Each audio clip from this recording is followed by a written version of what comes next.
Tem uma apresentação que eu trouxe. Bom dia, senador Fernando Collor. Bom dia, senhores senadores, senhoras e senhores. Primeiro, um prazer estar aqui na Comissão de Infraestrutura.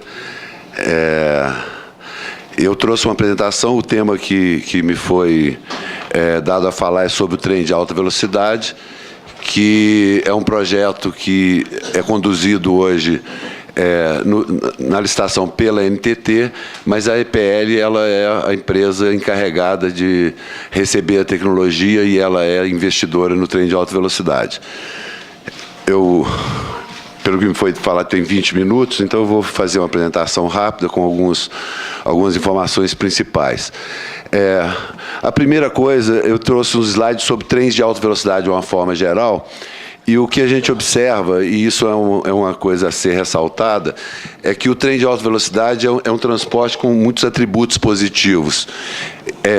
E os principais dele é, primeiro, a segurança, né? Se a gente pegar as estatísticas de acidentes, o trem de alta velocidade é um serviço que o número de mortes por bilhão de passageiros que vão transportados do trem de alta velocidade é zero, ou muito próximo de zero, ao contrário dos outros que têm riscos maiores, envolvem maiores riscos. Então, um atributo importante do trem de alta velocidade é a segurança. O outro atributo importante é que é um transporte limpo. Então, assim, se nós pegarmos a emissão de CO2 por passageiro quilômetro no trem de alta velocidade, ele é 15% do que é um avião e muito menos do que é o automóvel ou o ônibus. Então, também é uma tecnologia limpa. Em função desses atributos e de outros atributos, como o conforto que gera para o usuário, a regularidade, a confiabilidade, o mundo inteiro vem investindo há algum tempo na implantação de sistemas de trens de alta velocidade, e foi exatamente o ganho de velocidade da ferrovia que permitiu que a ferrovia voltasse a ser um modo de transporte competitivo.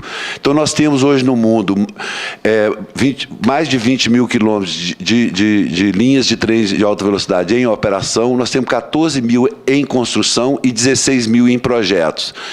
E em todos os continentes, na Europa, nós já temos 7 mil quilômetros implantados, temos 2.800 em construção e 8.300 em projetos.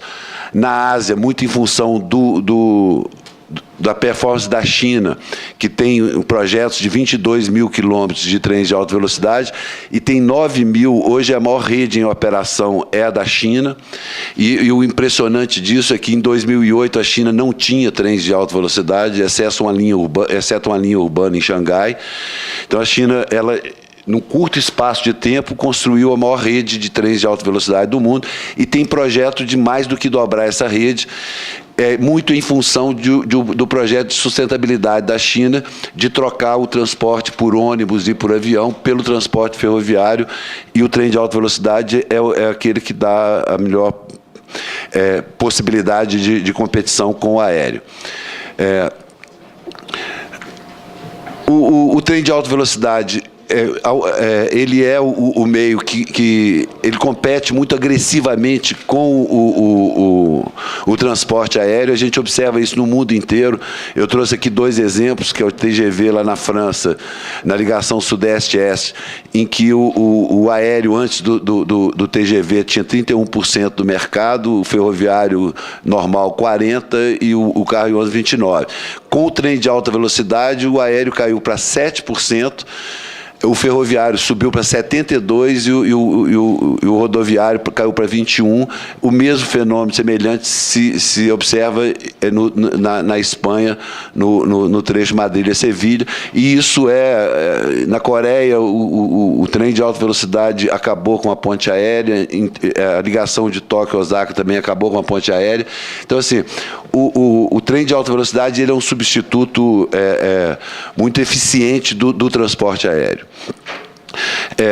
Falando do projeto Rio de Janeiro-Campinas, eu queria ressaltar aqui, como ex-funcionário do J-Port, que talvez esse projeto do trem de alta velocidade Rio-Campinas seja o último grande estudo realizado pelo JPOT e, com certeza, é um dos projetos mais bem estudados, porque foi feito pelo JPOT em parceria com a DE Consult da Alemanha, e foi um trabalho profundo de análise, foram 2 anos de estudo, e foi o último grande trabalho do JPOT.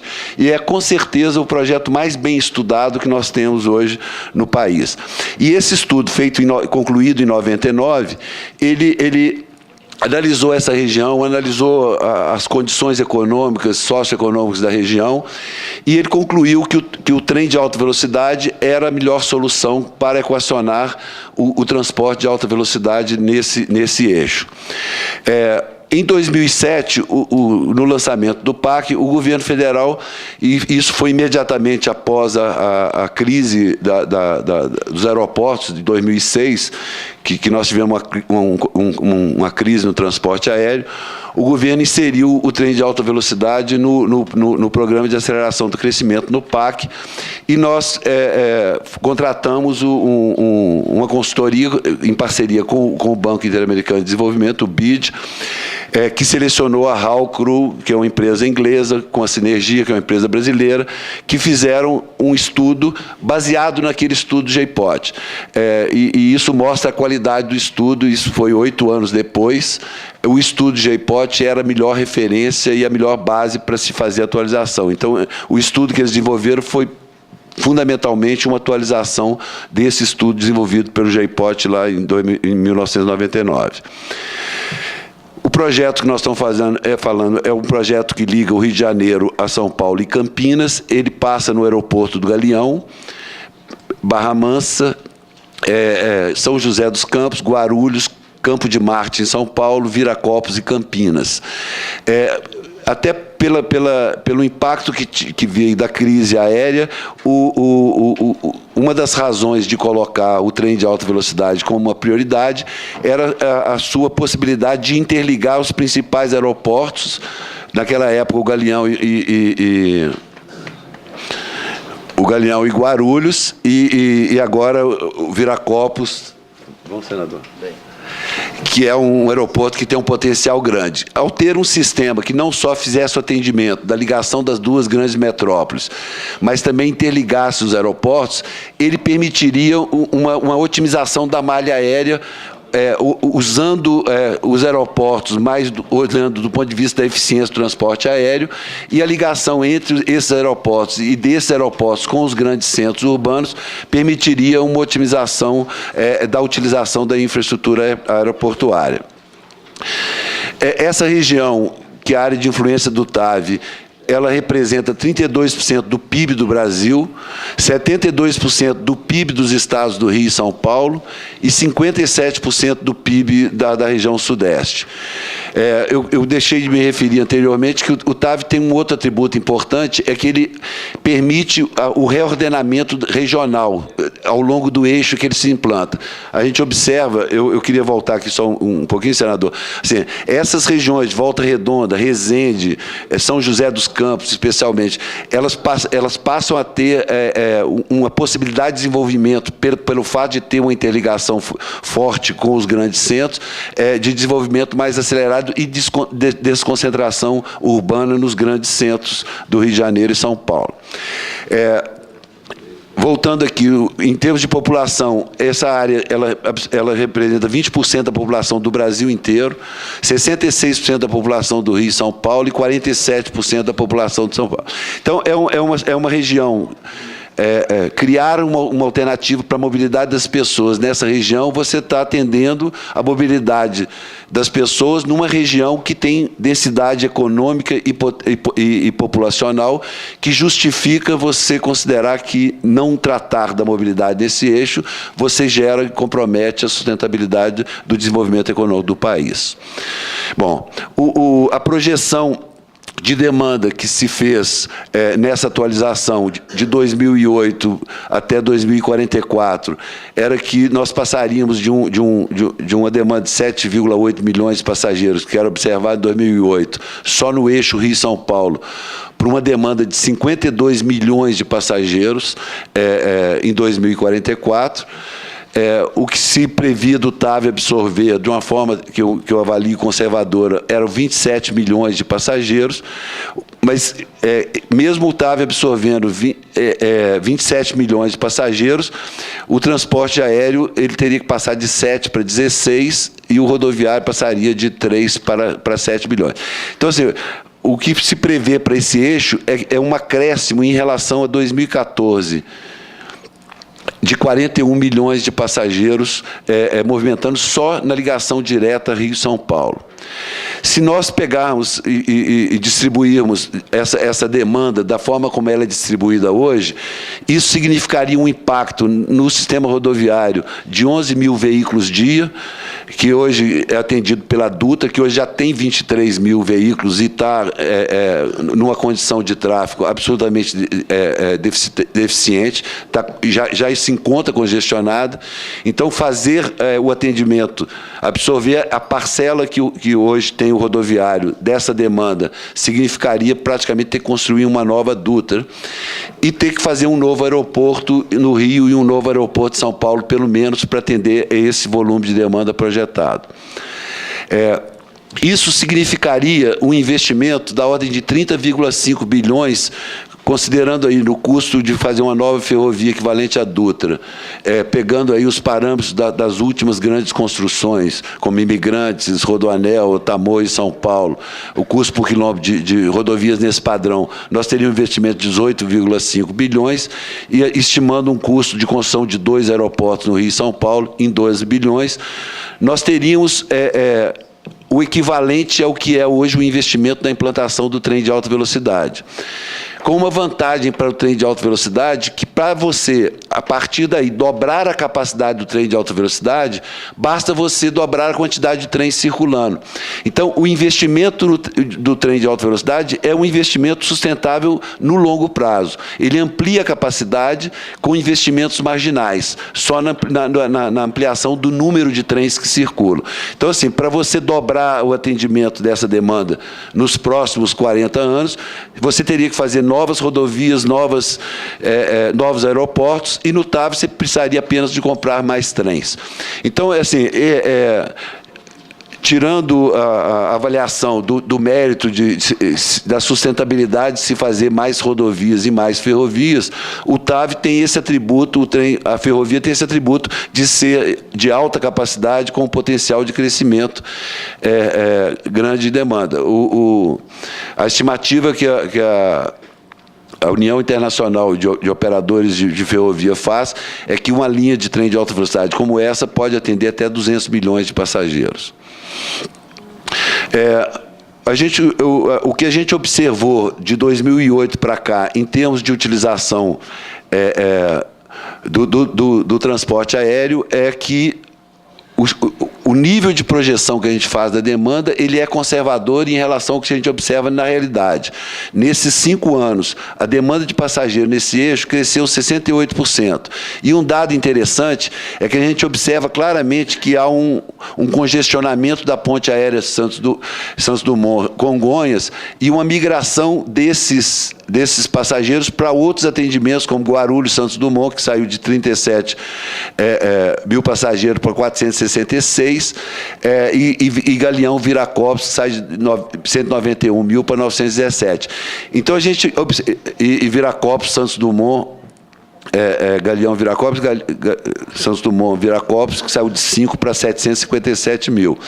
Então, assim, essa necessidade da migração da demanda para aeroportos, para os maiores aeroportos, que são mais distantes das áreas urbanas e das áreas centrais, ele implica também impor ao usuário um ônus adicional, que é o ônus dos grandes deslocamentos entre os aeroportos e o destino final.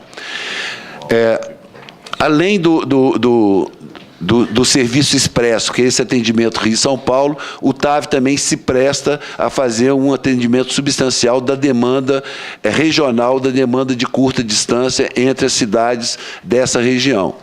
Eu lembro que o prefeito de São José dos Campos falou que ele ganharia muito com isso, porque as pessoas iam pagar o IPTU em São José e trabalhar e gerar o gasto em São Paulo, né? Então, assim, existe uma expectativa muito grande dessas cidades ao longo do eixo de ter um desenvolvimento maior em função da existência do trem. Bom, nós fizemos um leilão tentando conceder o serviço como um todo, tanto a construção civil quanto a operação do trem, que não foi bem sucedido, não foi possível ter um acordo entre operadores e detentores de tecnologia e as empresas de construção civil, então o leilão deu vazio. Nós mudamos a modelagem e fizemos, dividimos essa nova modelagem em 3 etapas. A primeira etapa, nós selecionaremos o operador que será responsável pela prestação do serviço. Ele vai fazer fornecer o material rodante, a sinalização e fazer a transferência de tecnologia. Na segunda etapa, que é um processo que nós já estamos executando, nós vamos fazer o projeto executivo da via, a projeto de engenharia detalhado, para que a gente possa eliminar o risco de orçamentação da obra. Então, nós estamos contratando esse mês já uma empresa, um consórcio internacional com empresas nacionais para fazer o projeto, e na terceira etapa se constrói a infraestrutura. É importante essa inversão de contratar o serviço e a tecnologia antes, porque a tecnologia e o operador, eles condicionam a configuração que a via deve ter. Bom, então, nessa primeira etapa, nós vamos fazer a concessão, é um processo que a NTT está conduzindo, o leilão está marcado para o dia 19 de setembro, então vai ser otorgado o direito de explorar os serviços públicos, ele vai fornecer proteção acústica, sistema de sinalização, telecomunicações, segurança e o material rodante, e vai fazer toda a manutenção do sistema ao longo da operação. Todo reinvestimento nesses itens é encargo também do operador, e a EPL vai ser a empresa que vai absorver a tecnologia. Existe um trabalho do Ministério do Desenvolvimento da Indústria e Comércio e do Ministério de Ciência e Tecnologia de mapeamento dos centros científicos que existem no país em condições de fazer essa absorção, e também das indústrias locais que poderiam absorver e fazer a produção no Brasil. Então, a EPL vai absorver essa tecnologia e vai disseminar no mercado. O cronograma, nós publicamos o edital em dezembro do ano passado, ele está, desde essa época, já com os investidores preparando propostas. Agora, essa semana, a gente fez um ajuste para melhorar a atratividade do projeto, e o leilão está marcado, então, para o dia 19 de setembro, de forma que a gente possa assinar o contrato até fevereiro do ano que vem.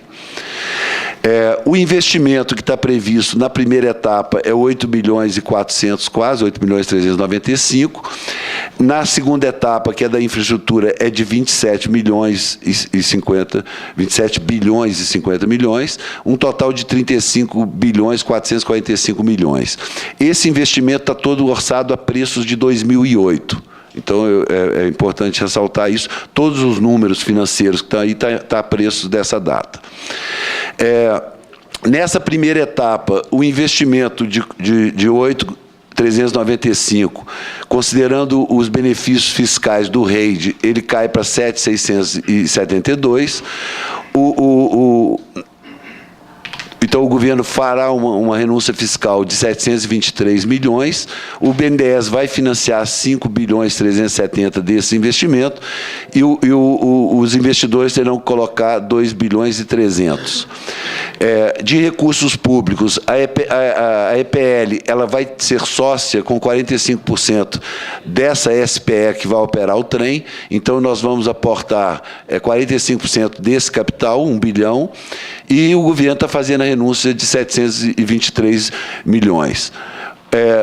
Os recursos privados, você tem o financiamento do BNDES, que, embora seja BNDES, é um financiamento, ele vai ser pago pelo concessionário, e o investidor privado investirá 1 bilhão de recursos próprios na SPE.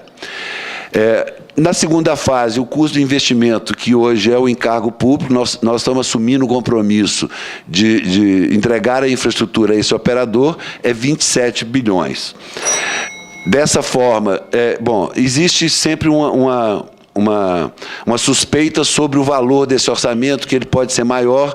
Nós fizemos uma tabela comparando o orçamento do TAV no Brasil, que é transformando em euros para poder comparar com os outros países. Está 17 milhões de euros por quilômetro.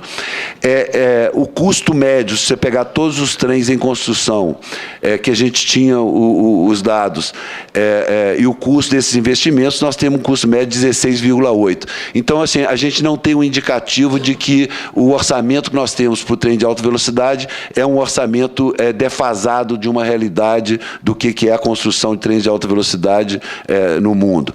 Embora a gente observe também que tem um descolamento muito grande em função das características de cada trem, não existe um custo quilômetro que é padrão, que você possa usar como padrão para todo mundo. Cada projeto é uma realidade diferente.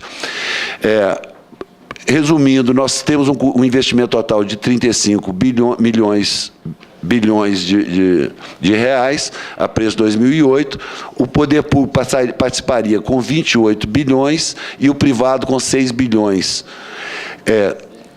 Só que nessa concessão que nós estamos fazendo agora, que nós mudamos a TIR para 7%, de forma a melhorar a atratividade, o acionista terá um retorno. Inclusive, o investimento que a EPL fará nessa SPE também tem esse retorno.